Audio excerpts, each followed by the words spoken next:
확실한 약속의 말씀 듣고 주만 믿으면 구원을 얻으리라. 할렐루야 할렐루야 내가 예수님을 믿어 그의 흘리신 피로 내 죄 씻었네. 할렐루야 할렐루야 내가 예수님을 믿어 그의 흘리신 피로 내 죄 씻었네. 아멘. 하나님 말씀 창세기 4장입니다. 창세기 4장 16절 17절 말씀 두 절입니다. 합도가 들어갑니다. 16절 가인이 여호와의 앞을 떠나 나가 에덴 동편 노 땅에 거했더니 아내와 동침하니 그가 잉태하여 에녹을 낳은지라. 가인이 성을 쌓고 그 아들의 이름으로 성을 이름하여 에녹이라 하였더라. 아멘. 하나님 앞에 떠났던 가인이 돌아온다 하는 이 가능성, 또 한편으로는 하나님 앞에 떠났다는 조차도 없는 하나님을 대적하여서 하나님 앞에 절대로 돌아오지 못할 악인, 바로 사탄의 무리에 인간들이 있다는 거예요. 사탄의 무리라고 부르는 그 속에 인간들이 있다. 참 인간을 만드신 하나님께서 얼마나 참 가슴 어떤 아픈 표현이겠어요. 아픈 표현.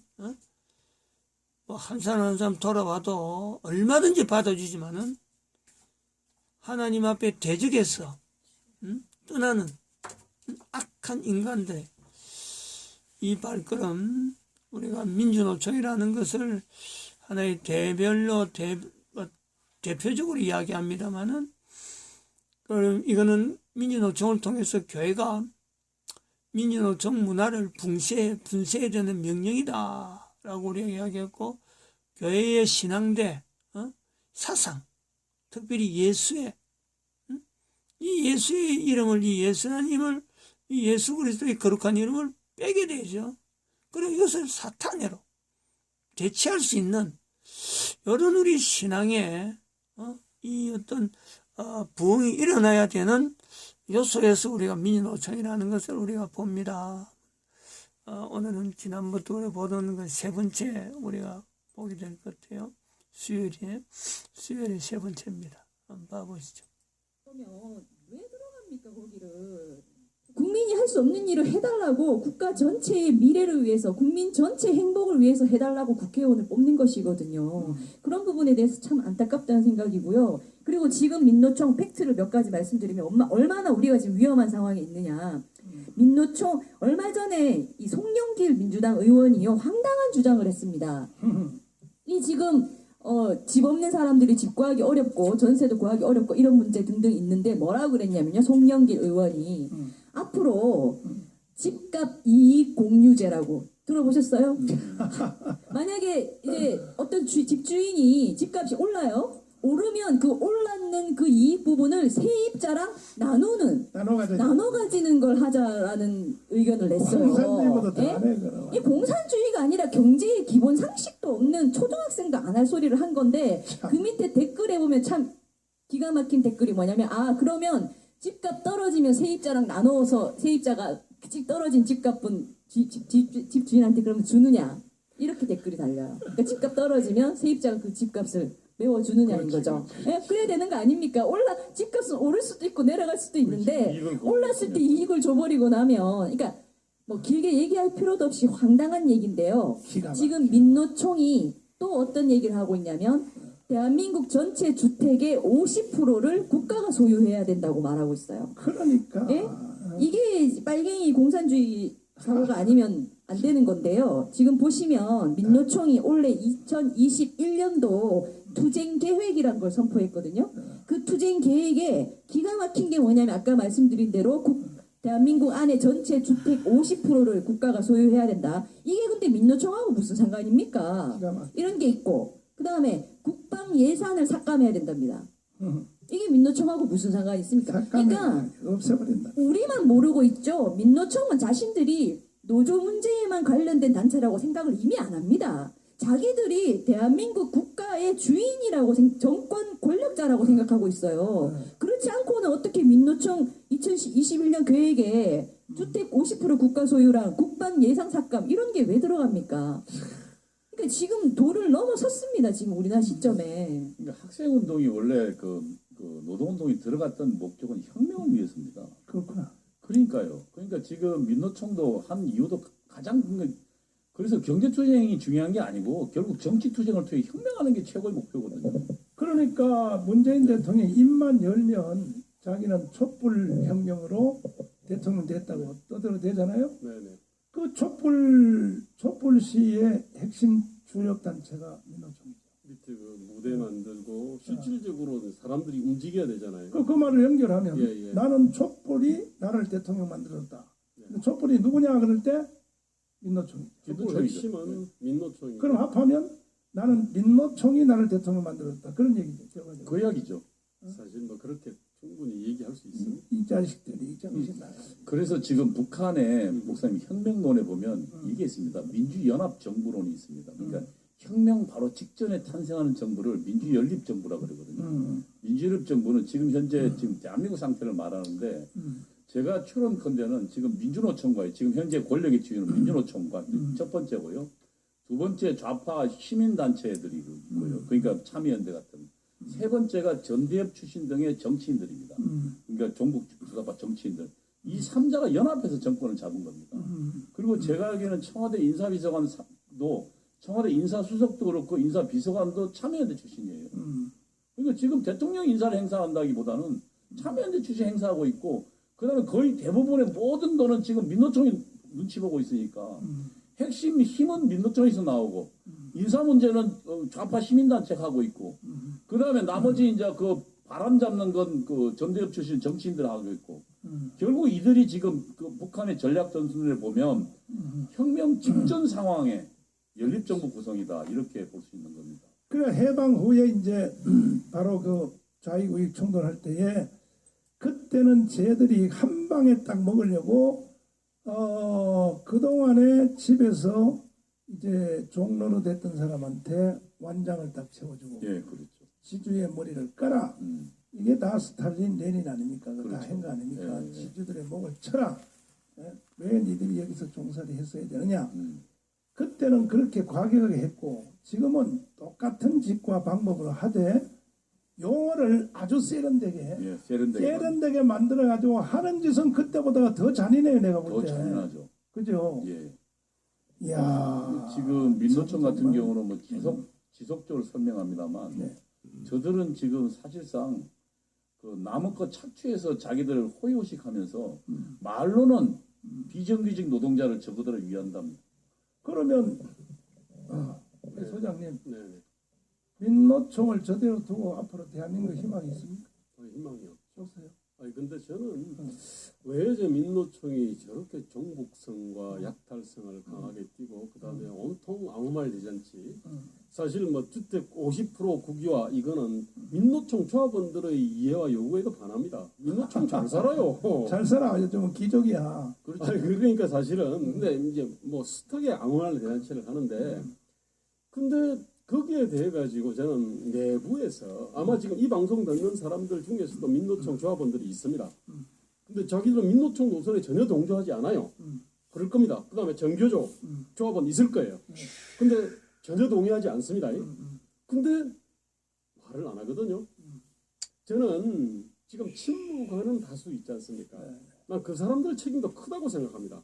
지금 민노총 조합원들, 그 다음에 정교조 지금 조합원들 저렇게 민노총이 아무 말 대잔치를 하고 종북성과 약탈성을 강하게 띠고 하면은 거기에 대해 가지고 몇 명이라도 모여가지고 말입니다. 무슨 이걸 걱정하는 시국 기도회를 하든지 온라인으로 뭔가 그러면서 이걸 모아야 되거든요. 그러면서 어떤 다른 어떤 비판의 목소리를 내야 되는데 그 비판의 목소리를 안 내다 보니까 지금 현재 민노총의 종북성과 약탈성 천민성이 그냥 뭐 극도로 지금 현재 이렇게 심화된 어떤 상황이 아닐까. 그게 보니까 구조적으로 그게 한글을 못하게 만들었더라고요. 그걸 내가 가만히 울산에 내가 봉해하러 가서 물어봤어요. 뭐 한 20년 내가 울산 가면은 네네. 항상 이제 밥 먹으면서 이제 그 현대중공업 다닌 사람, 현대자동차, 뭐 화학공단, 그 이제 거기는 기독교인도 많으니까 내가 물어봐요. 아니 왜 그렇게 말이야 데모하고 말이야. 데모하는 시간 동안 뭐 일주일 논다 그러면 일주일 동안 잃어버린 돈이 말이야. 그것이 말이지. 그렇게 이제 물어보면은 그게 구조적으로 왜 그렇게 됐냐 보니까 자동차 그러면 이제 라인이 있잖아요. 네. 라인별로 이제 돼 있는데 이제 노조 이제 제일 밑바닥에 그 선거를 하면은 그 사람들이 거기에 당선되려고 제일 밑바닥 라인에 거기 당선되려고 당선되면 일단 일 안 해도 되거든요. 그렇죠. 이제 노조 사무실로 출근하잖아요. 그렇죠. 예. 사무실 간부가 되니까. 뭐 술이나 마시고 뭐 여자들하고 놀고 또 뭐 하청업체 다니면서 또 빙이나 치고 뭐 그렇죠. 그 한 번 그 맛이 들어버리면요 영원히 현장으로 못 들어온대요. 영원히. 그러면 이제 다음 선거에서 이겨야 되거든. 이기기 위해서는 막 강렬한 구호를 외친다는 거야. 뭐 임금을 몇 프로 더 올려주겠다. 뭐 투쟁을 해주겠다. 뭐 왜냐하면 자기 그 신분을 유지를 해야 되니까. 그러니까 이제 그 노동자들이 자기 그 월급 높여준다고 하니까 회사에 망하든 말든 투표한단 말이야. 점점 강경한 쪽으로 가는. 점점 강경하고 그 구조가 그렇게 돼 있다는 거야. 그래서 내가 물어봤어요. 그럼 주한미군 철수하는 거에 대해서 동의했냐니까. 아니 자기는 절대 동의 안 한대. 그 심지어 이렇게 말해. 주한미군 철수를 하는 그런 노동단체가 있나요? 이렇게 물어 나보고. 그럴 겁니다. 아니 그래서 아니 집사님 그것도 모르고 여기 저 현대 다녔어 그랬더니 난 그런 거 없는 줄 아는데 그래서 서울에 한번 와봐. 서울에 와서 광화문 광장에 한번 나가봐. 홈페이지라도 민노총은 홈페이지에 주한미군 철수가 있어요. 그러니까 기가 막히지. 강릉에도 있습니다. 강령에도 있고 참나. 그다음에 그 한반도를 강점한 주한미군 모래자 이렇게 돼 있어요. 홈페이지에. 그러면 하여튼 현재적인 이 노동법 또 노동자들이 지금 뭐 거의 뭐 내가 보기에 대한민국을 사기치는 건데 대한민국을 막 통째로 그냥 없애보려고 하는 건데 놔두고는 대한민국 희망이 없다면 이제 마지막으로 해결책이 됐어요. 어떻게 해야 되겠어요? 민노총을 없애버려. 우선 이제 없애려면 지금 현재 뭐 지속적으로 저희가 매주 화요일 날 이 토론을 합니다만 지금 너무 특권화된 민노총 특권을 없애는 쪽으로 가야 됩니다. 그러니까 우선 제가 볼 때는 재산권을 지키는 쪽으로 가야 돼요. 여기 떴네요 마침. 예, 여기 예, 전국 민주노동조합 저거 한번 보여주시죠. 총연맹. 네. 아예 접하면 메인으로 그냥 네. 세상에 홈페이지가 저렇게 돼 있어. 한미연합 군사훈련중단. 아니 그거하고 노동운동하고 뭔 관계야. 아니 그러니까 2021년 계획이 국방 예상 삭감이니까요. 그러니까 자기 이제- 무슨 정부예요, 정부. 그러니까 이제 정확하게 알아야 될 게 목사님 노동운동의 최종 목적지가 뭐냐면 혁명입니다. 혁명이구나. 이게 혁명이니까 그러니까 저들은 지금 자기의 원래 목적에 맞게 가고 있는 겁니다. 다시 구조를 설명하자면 북한이 학생운동권을 먹었고 학생운동권이 노동단체를 먹었고 민노총을 먹었고 민노총이 결국은 정부를 먹어서 그래서 자기는 촛불 시위로 대통령이 됐다고 이게 그러니까요. 아주 공식적으로 문재인이가 선언을 한다면 그러면 뭐 대한민국 전체가 다 지금 민노총한테로 다 넘어갔네. 그러니까 민노총 해산은 거에는 방법이 없습니다. 해산은 방법. 해산하는 방법이 여러 개 있는데 그러니까 아까 제가 다시 설명드리자면 어쨌든 지금 현재 가장 민노총이 싫어하는 게 뭐냐면 대체근로거든요. 네. 그다음에 직장 내 파업 못하게 하고 예? 대체근로 하게 하고 그다음에 지금 민노총이 갖고 있는 과도한 특권 해소하면 돼요. 그리고 그거와 똑같은 무기들이 우리 경영자들도 그러니까 사업을 운영하는 사람도 가질 수 있도록 그렇게 서로 공정 경쟁할 수 있도록 만들면 민노총 지금과 같은 짓 못합니다. 강재 변호사님, 민노총 어떻게 해결해야 되겠어요? 예, 지금 말씀 나오신 대로 노조도 그렇고요, 기업자도 그렇고요, 자유시장 경제의 원리를 채택하고 있는 우리 이 대한민국에서는 당사자라고 합니다. 당사자, 사적 당사자들. 그러면 양쪽이 무기가 대등해야 돼요. 그래야 서로가 폭주하지 않고 견제도 하면서 어쩔 수 없이 상호 협력과 상생도 하게 됩니다. 그렇게 해서 가장 그래도 이 자유시장 경제 하에서 가장 바람직한 서로가 살 수 있는 결과가 도출이 되는 것이거든요. 그걸 해주는 것이 사실은 국가의 의무입니다. 그리고 그것을 법안으로 해야지 강제력이 있을 거 아닙니까? 법으로 해야지. 그럼 지금과 같이 기형적인 이 노동법으로는 안 됩니다. 기업주, 경영자가 할 수 있는 게 하나도 없습니다. 그럼 안 되는 거죠. 그럼 누가 기업을 할 것이며 진짜 여차하면 마지막으로 우리 지금 노동법에서 허용하고 있는 이 사용자가 할 수 있는 걸로 직장 폐쇄가 있습니다. 그러니까 이게 뭐냐면요. 잘못된 이유가 뭐냐면 어떻게든 노동자나 기업 경영하는 사람이나 기업을 살려놓고 봐야 될 거 아닙니까? 기업이 사는 쪽으로 가야 서로가 조금씩 양보라도 하고 이렇게 가는 거거든요. 그러면 그렇게 할 수 있는 무기를 경영자 쪽에도 적당히 줘서 끌고 갈 수 있게 해야 되는데 그런 무기들을 다 없애버리고 그러니까 너무 이제 심하니까 직장 폐쇄라는 걸 할 수 있게 해놨는데요. 이 말은 결국 뭐냐면 그냥 끝까지 간 겁니다. 끝까지 가서 진짜 이 사장이 회사 사장이 아 나는 정말 이렇게는 내가 망했으면 망했지 더러워서 난 더 이상 이 꼴 못 보겠다. 니들도 다 나가 나 직장 폐쇄해 하고 그냥 회사 없애는 거거든요. 그런 어떤 최종 정말 그냥 다 파괴되는 그런 결론만을 이제 경영주가 할 수 있게 해놓고 중간 단계의 어떤 권리를 전혀 지금 보장을 안 하고 있다는 겁니다. 네. 그래서 이거는 반드시 정치권에서 총을 맞든 뭐 문제가 되든 간에 근데 중요한 거는 국민 여론이 저는 민노총의 이 기형적인 권한을 견제하게 하는 것에 저는 대다수가 찬성할 거라고 봅니다.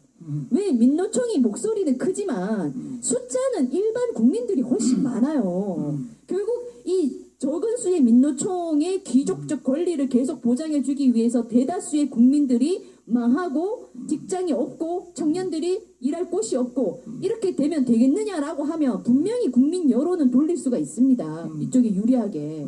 그런 걸 거기에 대한 자신감을 가지고 뭐 이건 제가 봤을 때 팩트라고 보여지는데요. 그것에 자신감을 가지고 해야 할 일을 해야 된다는 겁니다.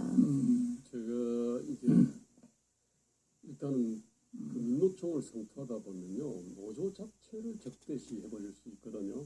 제가 볼 때 그런 자세로 나가면은 민노총을 결코 약화시킬 수 없습니다. 그래서 노조 자체를 적대시하는 것이 아니라 노조 자체를 선진화 정상화한다. 일단 이런 이런 어떤 시각이 필요합니다.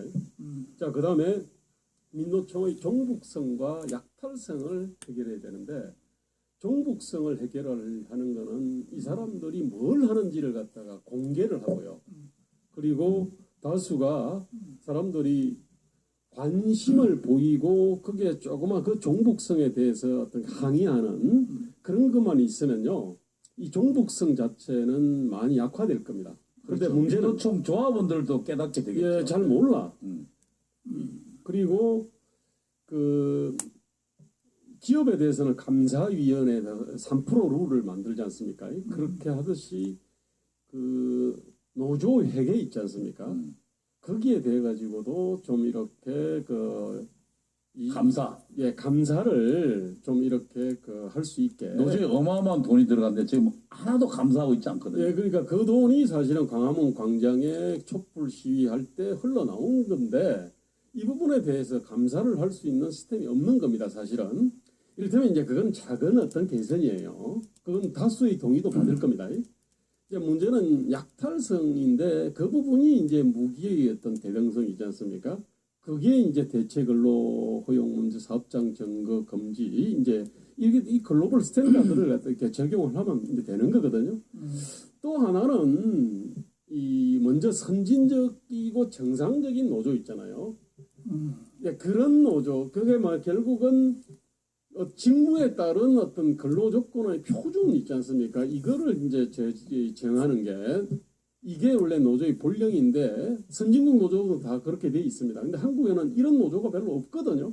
그래서 이런 어떤 선진화돼 있는 노조, 정상적인 어떤 노조 운동을 또 일으키는 그런 작업도 필요합니다. 우리 그 이범 씨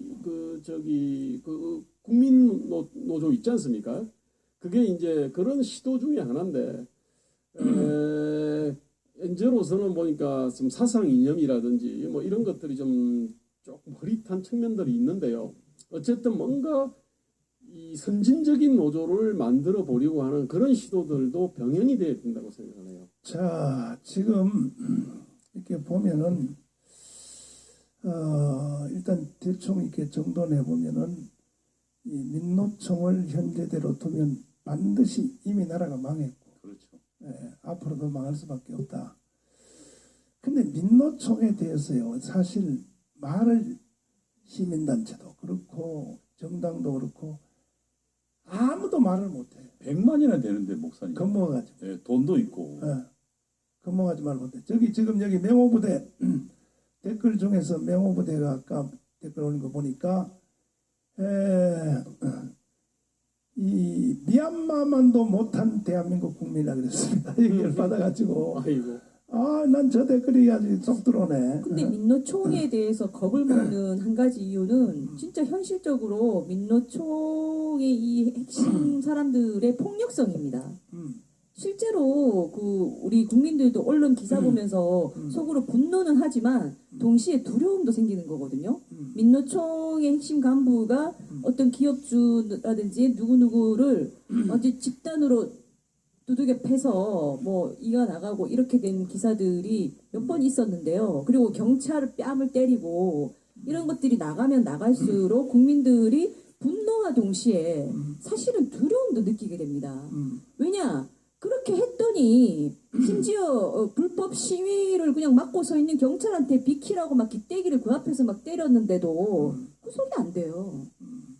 미친 거죠. 경찰도 경찰 간부들도 정신 나간 거죠. 저는 이런 말을 하면 뭐 늘 내가 그 소리를 극울한 소리를 듣는데 나는 삼성의 그 노동 정책이 맞다고 생각해. 삼성이 문호조잖아요. 문호조 지금까지. 그 이병철 그 창업자가 절대로 삼성은 노조를 절대 만들지 마라. 유언인데 근데 그렇다고 해서 삼성이 노조가 있는 현대보다가 노동자들한테 더 잘해주잖아요. 훨씬 낫죠. 삼성이. 그렇잖아요. 세계 최고의 대우죠. 뭐. 그 삼성은 뭐냐 하면은 노조 만들지 말아라. 그리고 노조 만들어서 데모하지 마라. 그 데모하는 시간에 일을 하면 그 돈을 너희들에게 더 주겠다 해서 삼성이 세계적 기업 됐고 가장 노동자들에 대해서 삼성이 월급 적게 주는 게 아니잖아요. 근데 얼마나 젊은이들이 이게 자기 모습이냐 하면은 그럼 삼성이 노조합 만들고 노동조합 운영하면서 드는 비용을 실제로 아주 회사가 직접 처우 개선을 더 잘해야겠다 해서 왔는데 그렇다면 젊은이들이 처음에 직장 들어갈 때 삼성에 안 들어가야 되지. 삼성에. 그래 삼성 들어가려고 난리잖아요. 그렇죠. 네. 그래 삼성처럼 노조를 다 없애버려야 돼. 아예 다 없애버리고. 제가 그렇게 하면은 민노총 강화됩니다. 아니 근데 노조 자체를 없애려고 제가 보기에는 이렇습니다. 사실은 그러니까 가장 좋은 건 과거에 이제 민노총 같은 이런 노조 운동의 핵심 배경은 뭐냐면 과거 이제 자본주의 초반에 이제 그들의 자본가들의 압도적인 힘을 바탕으로 약자인 근로자들을 뭔가 좀 착취했던 사례가 있었거든요. 그것 때문에 생겼죠. 아니 나는 그것을 노조가 하는 모든 기능을 노동부 장관이 있잖아요. 네. 정부가 해야 된다고 생각해요. 그리고 예를 들어서 기업주가 예를 들어서 뭐 노동현장 때린다든지 아니면 언어 폭력을 한다든지 하면은 노동부에다 고발해가지고 국가가 그걸 해결해 주면 돼요. 지금 노동부 하고 있어요. 그런데 노사가 왜 필요하냐 말이야 그것들. 그러니까 이제 가장 핵심적인 어쨌든 과거의 노동자와 그다음 기업자의 대립 구조 그 패러다임은 과거 패러다임이거든요. 근데 지금은 노동자들의 지금 착취가 문제고 약탈이 문제이기 때문에 지금 현재는 노조를 감시하고 노조를 약화하는 그쪽으로 가야 됩니다. 정책이. 자 마지막 발언 한번 해보는데 왜 지금 우리나라 대기업 더하기 과거에는 중소기업이 다 나갔는데 외국으로 이제는 뭐 대한민국의 기둥들이 다 나가려고 지금 뭐 현대만 해도 그렇고 삼성도 그렇고 지금 뭐 SK도 그렇고 전체가 외국으로 이동을 다 하고 있지 않습니까? 예, 최근 투자 안 하고 있습니다. 여기서 정신 안 차리면 노동자들 다 망하잖아요, 결과적으로. 그럼요. 이번에 삼성 잡아놓으니까 미국에서 삼성 미국으로 오라고 자꾸 손짓하니까 삼성이 간다고 했잖아요. 그러니까 미국 안에서도 또 경쟁 붙었잖아요. 텍사스에는 텍사스에서 오라 그래요. 예, 각 주에서 뭐 지금 뉴욕에서 뉴욕에서 오라 그래요. 땅 공짜로 다 줄 테니까. 예. 이거나 뭐 세금도 감면해 주니까 노조가 밑에서부터 이렇게 기업을 갖다가 네. 괴롭힌다 그러면은 우리 사법부와 정부, 특히 민주당 정부는 그 기업 활동을 하는 사람들이 마치 그 교도소 담당 일을 걸어가는 신세로 만들어 버렸거든요. 네. 그 기업주를 처벌하는 법이 너무 많아서 몇천 개가 이번에 되거든요. 통과된 거 그거 뭡니까? 중대재해기업처벌법도 있고요. 말도 안 되는 소리지. 그다음에 뭐 근로기준법에도 뭐 노동관계법에도 기업주를 처벌하는 조항이 굉장히 많이 있습니다. 예, 근데 뭐 노조에 대해 가지고 혹시 우리 목사님이 혹시라도 만약 기업주다. 근데 노조에 대해 가지고 노조가 뭐 필요해서 예컨대 네. 그런 발언을 했다라고 하면요, 저걸 부당 노동 행위로 아마 걸어버릴지도 몰라요. 그래. 예, 근데 아니에요. 예를 들어서 아니 그런 식으로 이 기업주들한테는 한국은 정말로 지뢰가 너무 많은 겁니다, 사실. 방어권이 없어요. 아니 그러다 보니까 그 기업주들이 한국에서 사업부를 갖다가 할 의욕을 갖다 말려버리고 고용을 갖다 할 의욕을 날려버리는 거는 노조뿐만 아니라요. 노조의 어떤 철학 가치와 그 다음에 이 성리학적 가치를 갖다가 그대로 받아 아는 법관들, 공무원들 이런 것들이 그냥 뭐 지금 대한민국을 지배하고 있으니까요. 그래서 이 문제의 뿌리 있지 않습니까? 네. 뿌리의 핵심에 이 민노총이 있는 것은 사실인데요. 민노총과 철학과 가치를 공유하는 그러한 사람들이 사법부라든지 정부라든지 이런데 특히 정치권에 굉장히 두텁게 있습니다. 이 전체를 갖다가 정리를 해야 되는데 이게 간단하게 이렇게 정리가 되진 않을 거예요. 그렇지만 저는 선거를 제대로 하면은 얼마든지 저는 해결할 수 있다고 생각합니다. 선거를 제대로 하면 이번에 서울시장과 그 부산시장처럼 일시에는 또 찾아올 수 있어요.